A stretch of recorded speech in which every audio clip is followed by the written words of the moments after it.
The co-owner of the Old Oak Frame House here in LaGrange on Main Street. And my name is Bill Amline, and I have a company called WJL Design Associates. Hey, what can you tell us about the formation of the county? Well, the county was formed as a county. Its charter was presented in 1824, and at that time the county seat was Westport, Kentucky. That remained the county seat into approximately 1828, when there was a referendum in the county, and they decided to move the county seat to LaGrange because a man by the name of William Berry Taylor had donated 50 acres to create the town of LaGrange, and in his stipulation there was to be the county seat in LaGrange. In 1828 it moved back to Westport, and then 1838 it moved back to LaGrange again. Kept the roads Yeah, it did. It went back and forth. The courthouse you now see was built in 1874. The one earlier, prior to that, burnt down in that same year. Luckily, though, all the courthouse records were saved from the fire, and we still have all the original courthouse records from the original beginning and onset as this being the county seat. LaGrange, the word means the farm, does it not? It comes from the French words, the farm. And LaGrange was, the city, Oldham County was farmed from Trimble, am I correct, Henry and Shelby, and Jefferson, all parts of those counties put together became Oldham County. And in what? In 1824. And the original land grant by William Berry Taylor, his relatives are still living in downtown LaGrange, just 2 blocks from the courthouse square. People would want to see the Rob Morris Memorial home, and it is only 2 blocks from the courthouse square. He is the founder of the Eastern Star, and they would certainly want to see the W.D. Griffith home. One of the wonderful attractions out here would be the actual courthouse square itself, because it is completely intact as it stands and has stood for the past 100 years. A problem that we currently face is the possible demolition of the existing jail structure for the construction of a 71-bed jail. Which will be a regional facility. It will absorb the major part of the west courthouse lawn, and we feel that this will be visually detrimental to the square and to the downtown historic flavor of the historic district. That is our major concern at this time.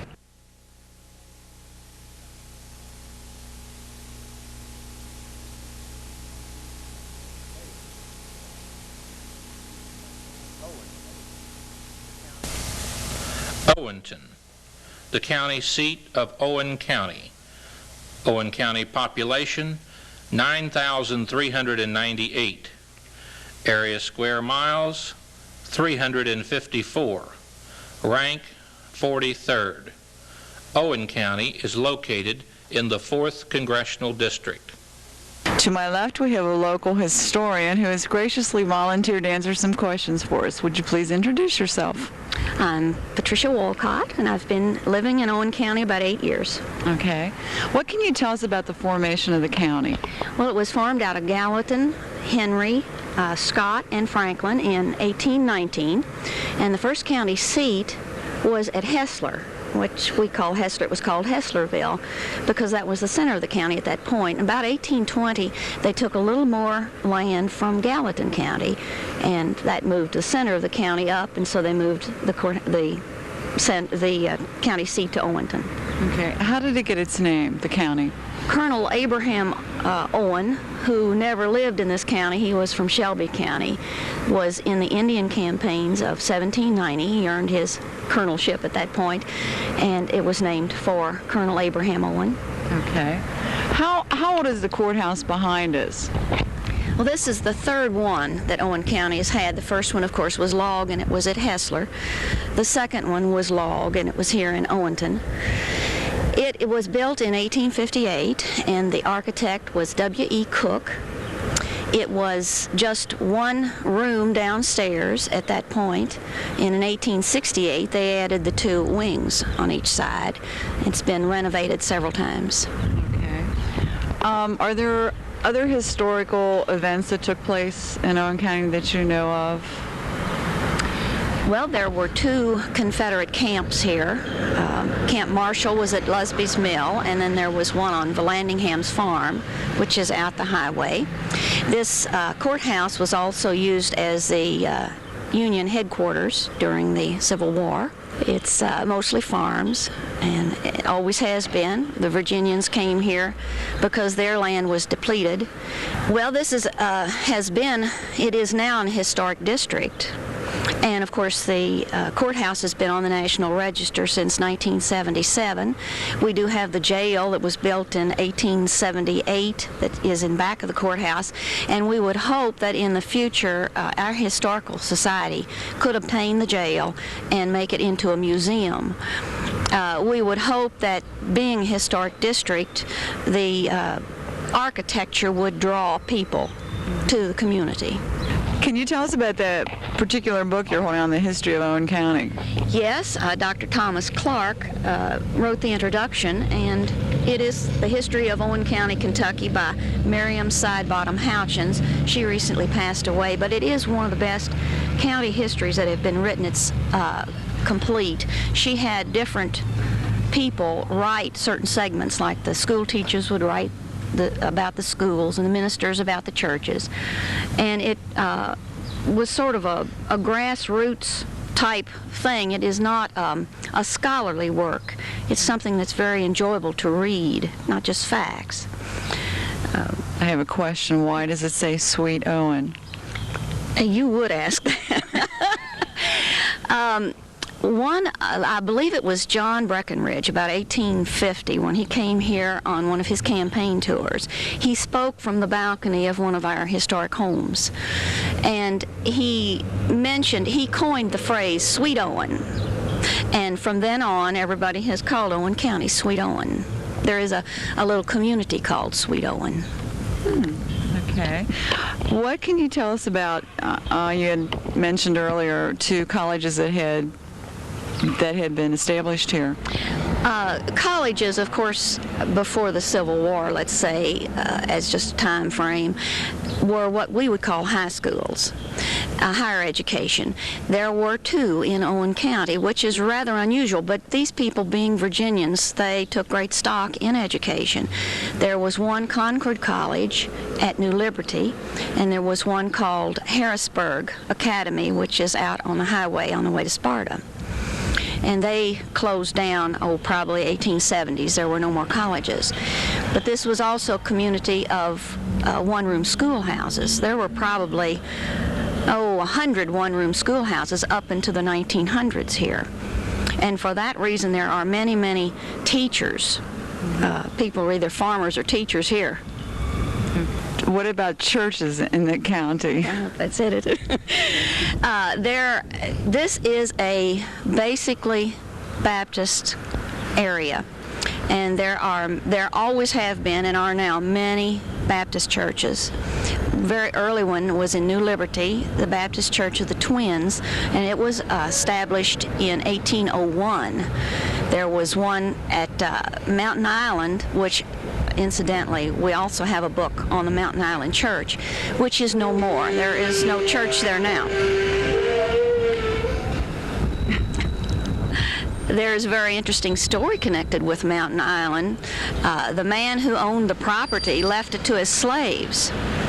And of course the people didn't, this was very early, and the people didn't take to that very, very well at all. He freed his slaves and left them all the property, and there was a great court fight over it. But the slaves won, and the property is still in their families at this time. It's out by New Columbus. I understand that you're not a former native of Owen County. What brought you here?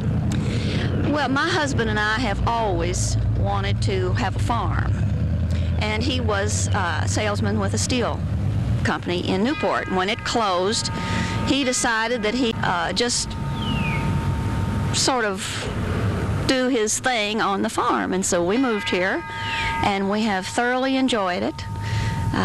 There's not a nicer place in the world. Okay, thank you. Falmouth, the county seat of Pendleton County. Pendleton County population, 10,949. Area square miles, 281.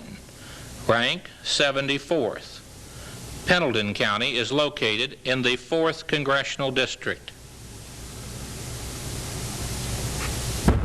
We're standing outside the Pendleton County Courthouse. The county seat is Falmouth, Kentucky. To my left, we have two gentlemen who have volunteered to answer some questions for us about their area. First, would you introduce yourself? My name's Jim Thaxton. I'm with Thaxton's Canoe Trails. Okay. My name is Marvin Sullivan. I'm the Pendleton County Circuit Court Clerk.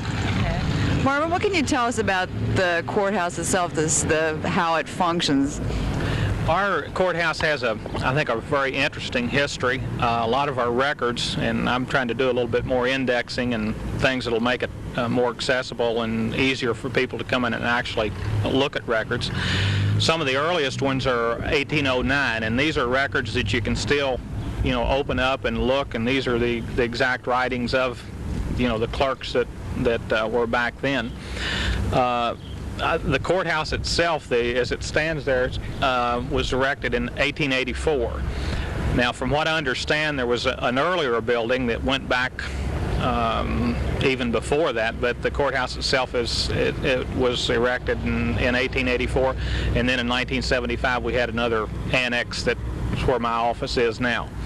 But quite an interesting history.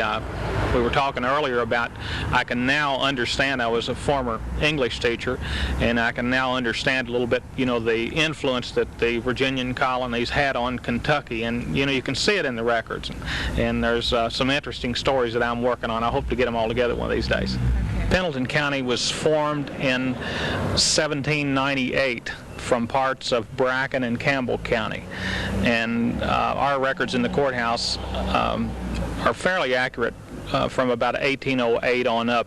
Some of the earlier records, you'll find that they kind of dovetail together, but they are fairly accurate. A lot of them are disputes over land, and I know even some of our bail bonds, I've gone back and where they would, maybe a person wouldn't have any money and they would put up maybe a slave that they had in their possession. But we have a lot of history in the area, and the area itself, we're kind of the northern counties kind of look to us. I guess we have the Cincinnati influence just a little bit. They look at us as sort of like hillbillies, and then the southern counties, the bigger counties, they look at us as we're kind of land between the big cities, I guess you might say. But we enjoy it. I really enjoy the area and love it. Okay. What is the major industries in the area? Our major industry, I think, is probably agricultural. That's why right now we're going through a big change. The tobacco and beef, and we used to be a lot of dairy. In fact, there used to be a lot of honey. This used to be where they produced a lot of honey, and we had a lot of sheep. A lot of those things have, since farming is kind of specialized, and with agricultural products the way they are, we don't have any big industry. We got a few small factories, and we're hoping to get some others. But our largest factory, the Dr. Scholl's factory here, a few years ago, of course, it closed down, and it sort of hurt us a little bit. And we're hoping to get a lot of things. I think Jim will talk about it a little bit later. We think we got a tremendous potential as far as a recreational area. We have a nice state park, Kincaid Lake State Park, and the rivers coming through the area, and since we are rural, it's about 25 minutes away from some of the big areas where you can get out and actually have some quietness and peace and tranquility. So we're hoping to explore that too. What can you tell us about tourism as far as the county goes itself? In terms of tourism, what we're looking to do with our business is draw in people to go canoeing throughout the summer months. We have every summer a professional theater, which Marvin participated in last year, and this year they're going to do the production Fiddler on the Roof. It'll be running through late June into the 2nd of August. Each year in October, the first weekend in October, we have the Kentucky Wool Festival, which is a real pure type of festival. It's not a flea market. It's handcrafts, it's artisans, and it's good music, and it's excellent food. And it's a good time for everybody throughout the area to come in and just enjoy country life. Okay. Do either one of you have anything else you'd like to share? Well, I'd like to add something that what Marvin is saying is some of the things we'd like to see done with our county. I think the road issue is something that we really need to address. This county is looked upon from northern Kentuckians as out of the way, yet because 27 is considered to be a crooked road to get to us. The new AA highway will certainly help us. The access to 75 via a straightening of 22 would be a big asset to get industry and tourism into this area. And the Tourism Planning Commission is looking at a four-season type festival for this area. Something in the winter. We already have something in the order of a Christmas activity. Something to celebrate the red bud blossoming here in about a couple weeks. And these hills become live with just all kinds of colors, from the dogwoods and the redbuds and wasp, as you noticed before. And then we have something looking to do something in the summer. We have the Pendleton County Days already, and we're going to hope to expand on those, and then back to the Wool Festival in the fall. Well, my name's, again, Jim Thaxton, and I run Thaxton's Canoe Trails along with the rest of my family. It's a canoe rental service. Canoe livery is what it's called. We rent canoes and offer trips on the South Licking, the Middle Fork of the Licking, and the Main Licking rivers throughout the area here and throughout Pendleton County. Thank you both. Thank you. Shelbyville, the county seat of Shelby County. Shelby County population, 23,968. Area square miles, 385. Rank, 38. Shelby County is located in the 6th Congressional District. Dorothy McGinnis. And what kind of work are you doing here? Well, I'm a volunteer for the clerk to help with the older records in what they call the archives department of the county clerk's office. And we answer the inquiries that come in about people's ancestry dating from 1792, when we became a county, the same time that Kentucky became a state. And we have our old records dating back to 1792, which is wonderful, considering that so many courthouses have either burned or have lost a lot of their records, but ours have been preserved down through the years by people like Sue Carol Prairie, who is our clerk, and take the interest in seeing that these records are kept and available to the people who want to see what has been preserved of our history. Of course, everything's based on history, I think. You're right. And if you do away with history, you're going to make a lot of mistakes. And history will preserve your background, and it'll show the progression of the whole area. This was an agricultural area up until the middle of last century. And the families that came in here, one item I'd like to mention that people might not know is that in 1820s, middle 1820s, there were more people in this county than there have been up until the last census. And the families were large. It was an agricultural county. There wasn't enough land for everybody to make a living on. So they began to migrate to across the river to Indiana, and then from there to Illinois, Missouri, Iowa, various states. So you'll find the descendants of the early pioneers that were here all over the Midwest and the West. We get letters from all over the United States, even a few from back east, people that are still back there. And I've had correspondence from Alaska, Canada, and Puerto Rico. I believe that's all I can remember outside of the United States. Okay, when the county was formed, how did it get its name? From its first governor, Isaac Shelby was the first governor of Kentucky. And of course, Kentucky was formed from Virginia in 1792. And at that time, there were three major areas. And the south central part was called Lincoln County, and the eastern part was Fayette County, and the north central was Jefferson County. Shelby County was one of three cut off of Jefferson at the time the state was formed in 1792. So we sort of, anything before that in this area was, of course, the people were here before that, will be recorded in Jefferson County in the courthouse there in Louisville. And of course, gradually all the counties were formed. We were the 15th state of the nation. And the counties were cut off of that gradually until we have now, what, 120 counties? Is that right? That's right. I'm not up to all the present history as much as I am the older history.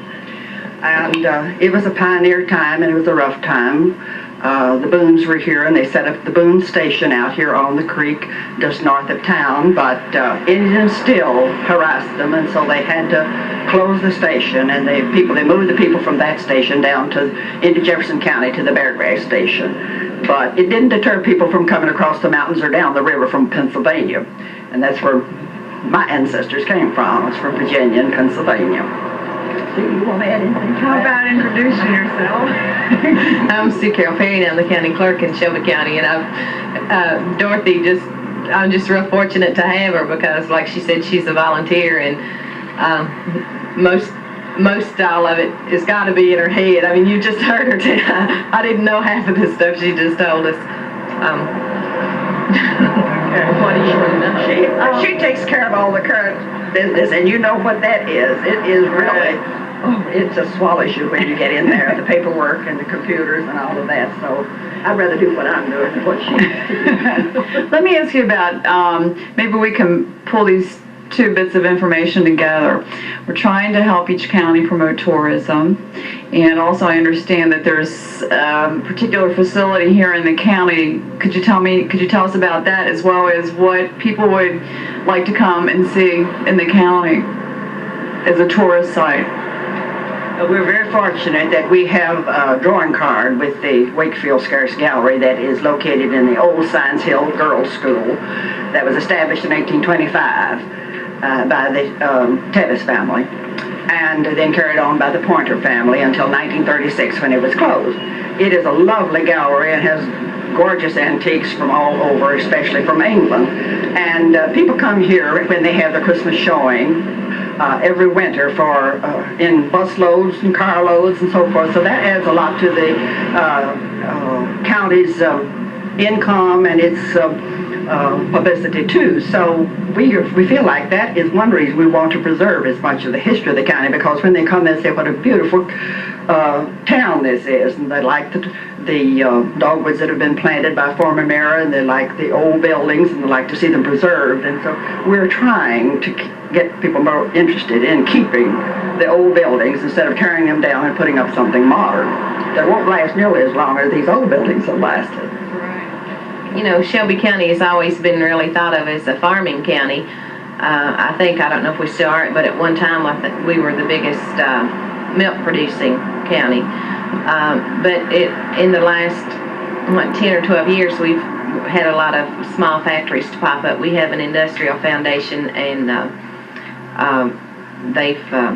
we have an industrial park, and we've had several just recently. We've had the bud plant that's announced they were coming. Fortunately, Shelby County's never really had a low unemployment rate. So I think that this bud plant's not only going to help us, it's going to help Spencer and probably Henry and Anderson County, the counties surrounding us. What can you tell us about the church across the street? Well, the Methodist Church was one of the earliest churches in the county. The very first one was out in the country, of course, that they called Rockbridge Methodist Church. I believe that was one of the first ones, and there were several out in the country. But when they established this early in the last century, in the 1800s, it was in this general location. And the building that we have here now is one of the oldest church buildings that we have in town, along with possibly the Episcopal Church and the Catholic Church. And several years ago, they had a disastrous fire that gutted it practically the day after Christmas. But the Methodists and the townspeople and everybody were eager to keep the church here on this spot because of its historical value. So they were able to rebuild in the same church outer building. Now they have not yet gotten their steeple up, but they have everything else is on the outside is like it was at the time that it was finally completed. And it has been a very progressive church. It's a very warm, friendly, growing church in this community. Taylorsville, the county seat of Spencer County. Spencer County population, 6,175. Area square miles, 192. Rank, 106. Spencer County is located in the 2nd Congressional District. Behind us, we have the Spencer County Courthouse. To my right, we have a lady whose name is Mary Frances Brown, who's a local historian, is currently doing research and will be compiling a book in regards to the county. We'd like to ask her a few questions about the county itself. Mrs. Brown, when was the county formed? It was formed in 1824, January of 1824, out of the counties of Shelby and Nelson and Bullitt. Just a small section off of Bullitt. Okay. But the large part from Salt River northward to Shelbyville was in Shelby County. The land south of Salt River was Nelson County, and it was divided off of those ends. Okay. Who is the county named after? Well, that's an interesting story. I'd wondered that for many years, and this fall, we all knew that it was named after a man named Captain Spear Spencer, a famous Indian fighter, but that's about all we knew. Spencer County, 1824, named for Spear Spencer. So I wondered, who was Spear Spencer? Why was he chosen? And I knew he was an Indian fighter, and he came into this area through Nelson County, and then he moved further north over into the Shelby County area, and he was enlisted in the Cornstalk Militia, what was the Kentucky State Militia, in the years during the 1790s in Shelby County. And finally he moved on to Corydon, Indiana, and became quite a good friend of William Henry Harrison, who was also an Indian fighter and later President of the United States. And he was killed in Indian battle at Tippecanoe. He is buried on the ground where he fell. There's a magnificent marker at where the battle was fought, and then the 7 officers who were killed there each have tombstones and the location on which they fell. It's most inspirational and beautiful. I saw it in the fall of the year about the time the battle was fought. The battle was the 11th of November, and I saw it the last week in October, so the coloring of the leaves would have been similar, and it just a real inspiring place. And the more I hear about Spear Spencer, the prouder I am of him. But he was the man who was chosen, and you see, he was a contemporary of the people who were in the legislature at that time, and I'm sure many of them knew him, and it's the reason his name would come up. That's the way I see him, and I'm proud of him for what I've learned of him. Okay, thank you. What can you tell us about the age of the courthouse, and did other courthouses stand here prior to it? Pardon me. There have been 4 courthouses, but there was one in this area right in here, the very first one. And then there was another one that I have never been able to find a deed on, but it was in the square. But that one burned. And then the third one was built over here on this site. And then it burned in 1913, and this one was completed in 1914. I have to say that in this research that I have grown to respect the pioneer woman above practically any women in history, those who came westward. They came for various reasons. Many of their husbands were Revolutionary War men with grants, and many of them were veterans of the French and Indian War, and those people moved in here. And for many years, we have been under the impression that everybody came over the Cumberland Gap, but that is a false conception. Many people from Western Virginia did, but more came down the river, the Ohio River, to the falls. And there, because of the falls, they had to be piloted around that. And there were river pilots who did that. These men came south on flatboats. And of course, the danger that they were exposed to, either on foot or on the river from Indians, was constant. And we had a tragic massacre over on Cox's Creek, which is so close to Spencer County. And so many of those people who were well, it was called Kinslow Station, but it was meant it was in the Cox's Creek neighborhood. And there was a fort at Cox's Creek, and so many of those people I found in the deeds have settled this county and Shelby County. Lexington, the county seat of Fayette County.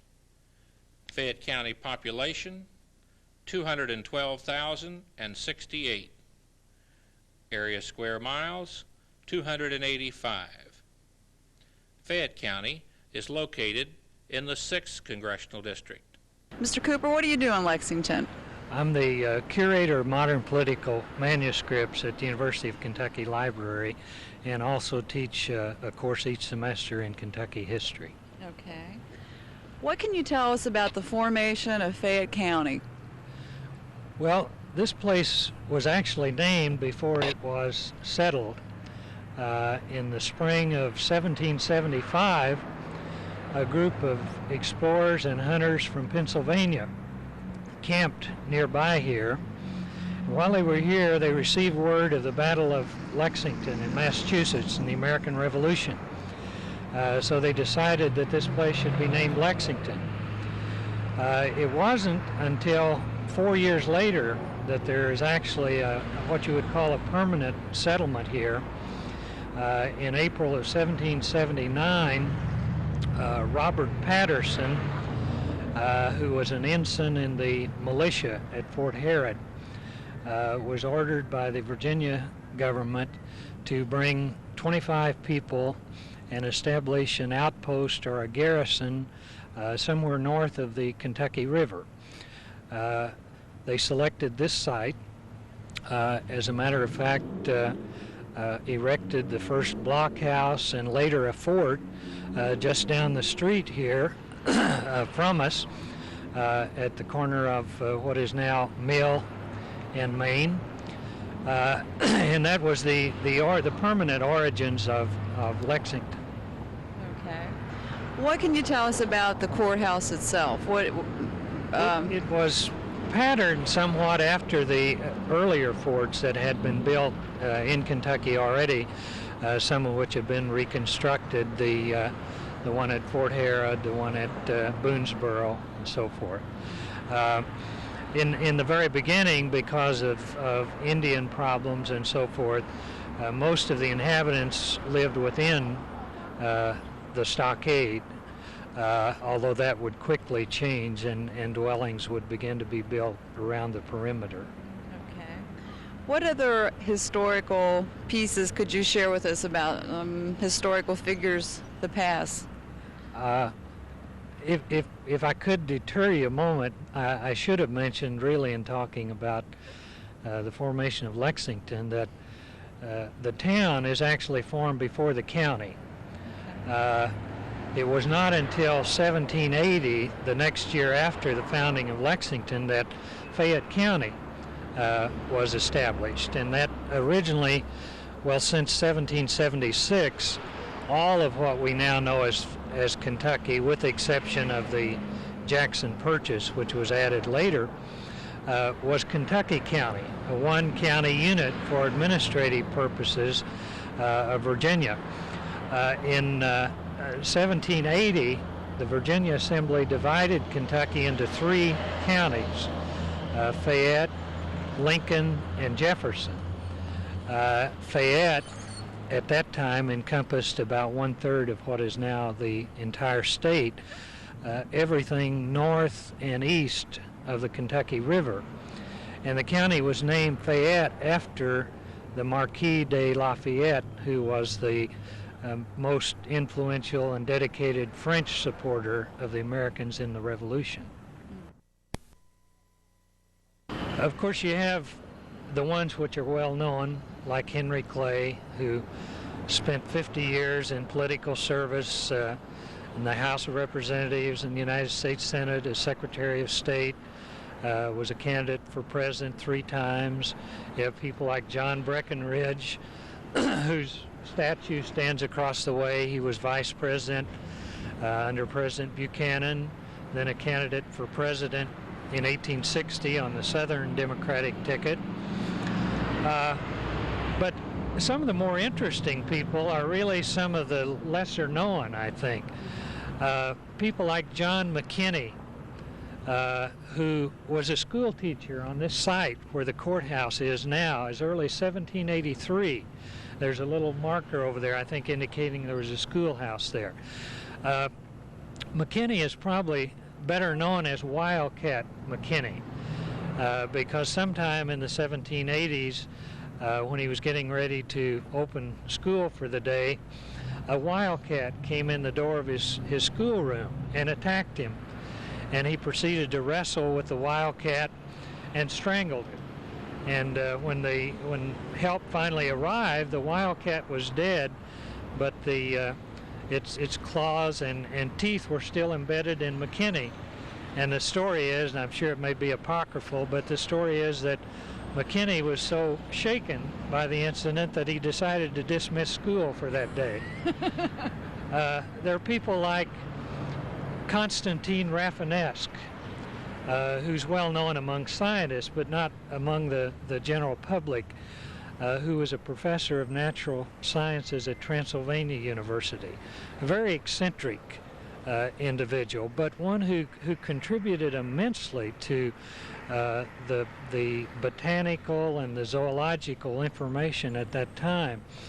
A fellow who, for instance, proposed to build a botanical garden and an arboretum in Lexington in the 1820s. The exact same thing that the city and the University of Kentucky are now proposing to do much later. He eventually left Transylvania under a cloud. There was a lot of probably professional jealousy among his colleagues, plus the fact that he didn't attend his own classes very well. He would go off on field trips and be gone for 6 weeks at a time. I'm sure the students at Transylvania loved it, but the administration didn't take it very kindly. And he eventually left and supposedly put a cloud or a curse on Transylvania University. Someone many years later, after Rafinesque had been dead for a long time, found that he had been buried in Philadelphia, and they thought it would be a good idea to disinter the body, bring it back, and he's now buried in the basement of Transylvania, or of Morrison Hall out of Transylvania. And there's the legend that every Halloween, or maybe on his birthday, I'm not sure which, but some brave students will volunteer to spend the night over the crypt so that Rafinesque can't escape and destroy the university. People like that, I think, are maybe not as important in the total picture, but certainly a lot more interesting. King Solomon, who was a hopeless derelict and the town drunk, but who, when in 1833 a very serious cholera epidemic struck Lexington, 300 people died in 2 weeks, including 3 doctors who were trying to treat it. There weren't enough people to dig graves, to dispose of the bodies. People who could wouldn't, because they feared contacting the disease. King Solomon dug graves almost around the clock. And he survived the epidemic. He never contacted cholera.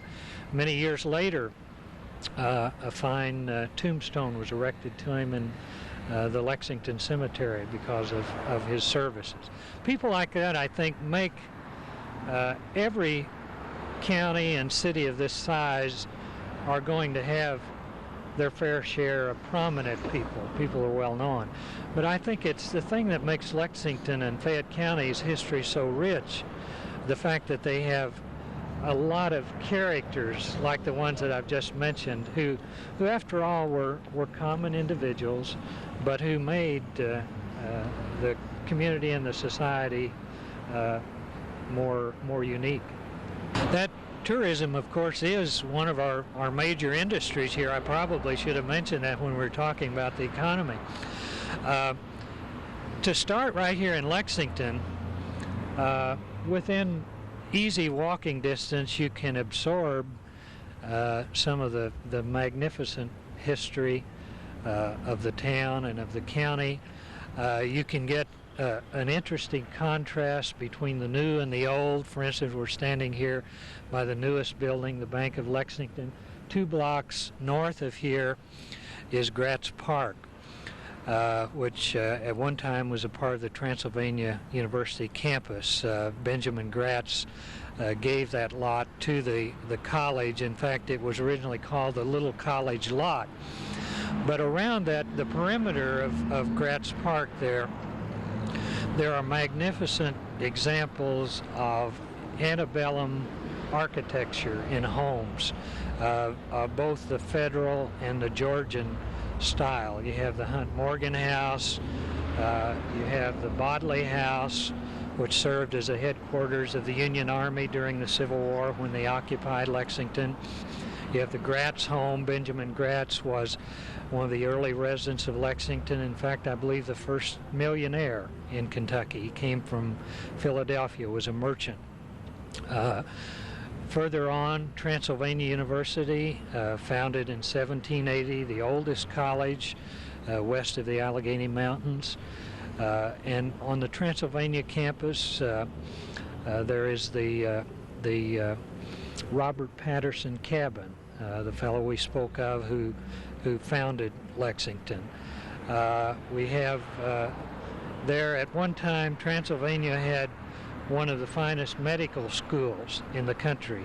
As a matter of fact, they for a while had more students than Harvard Medical School.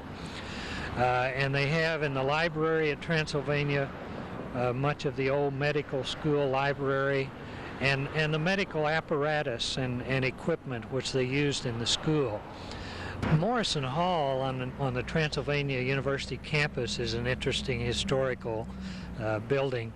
It was built in the 1820s by Gideon Shyrock, who was one of the leading architects and who introduced the Greek Revival style into Kentucky.